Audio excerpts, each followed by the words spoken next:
بحمد ربنا الحمد لله طبعا بفضل ربنا.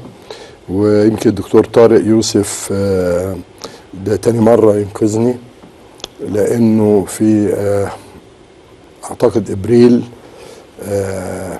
21 وقعت لما اللجان جابوا اللجنة. يعني أنا عمري ما كان عندي سكر ولا ضغط. فهو طبعا الدكتور طارق في العمارة اللي في وش بيتي على طول، فأميرة والحاجة كلموه جه بسرعة، فقال لازم يطلع مستشفى يخش العناية المركزة.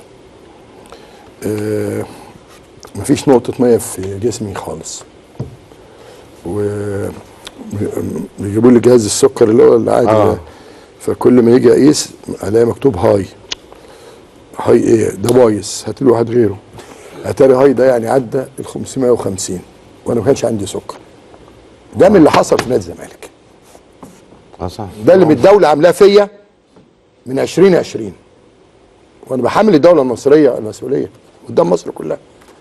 الراجل اللي عالجني الحمد لله وخدني واحدة واحدة، الاول بانسولين 2 حقنتين في اليوم، وبعدين بقت حقنه. المهم الحمد لله لغايه ما ربنا عافاني وشفاني. عايزين نعرف اسم الدكتور ده ايه عشان نشكره بصراحه، لانه وجه له الشكر. يعني في مش تطور.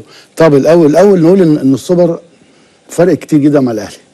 ان النتيجه لو عكسيه، ان الجيل ده من الاهلي كان يختفي سنتين ثلاثه. ده يمكن انا فرق جدا جدا. ويمكن الاهلي قوه الدفع بان في الماتش الداخليه بعد كده. اللعيبه بتلعب وهي مبسوطه وهي فرحانه وهي مرتاحه، عكس لعيبه الزمالك. ماتش بيفرق. ماتش في الظروف دي لو الزمالك كسب خلاص، ان الجيل ده مع فريرة بقى بتاع بيعمل كلاكيع، بيعمل عقد، انت عارف الحاجات اللي بتمشي. لكن المكسب الاهلي ده لا، ده ب 100 كاس مش بكاس واحده. فرق جدا مع الجيل ده، فرق جدا مع مجلس الاداره، فرق جدا مع كابتن خطيب. يعني لك ان تتخيل العكس.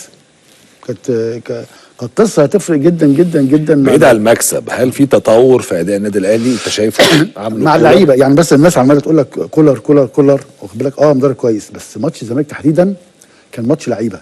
اللعيبه نازله، يعني لعيبه الزمالك عارف لما يبقى ايه، انا نازل ممكن اكسب، انا ممكن اتعادل، اصل انا ممكن يعني مش عارف ايه، لكن دول نازلين لعيبه الاهلي مركزه جدا. هكسب. مش مركز، انا هكسب. هو بقى فطس من كولر وفطس من كريم فؤاد وفطس من لعيبه الاهلي، لكن في النهايه احنا مركزين ومصحصحين. الموسم ده مش هنفوت فتفوته، هناخد كل البطولات باذن الله.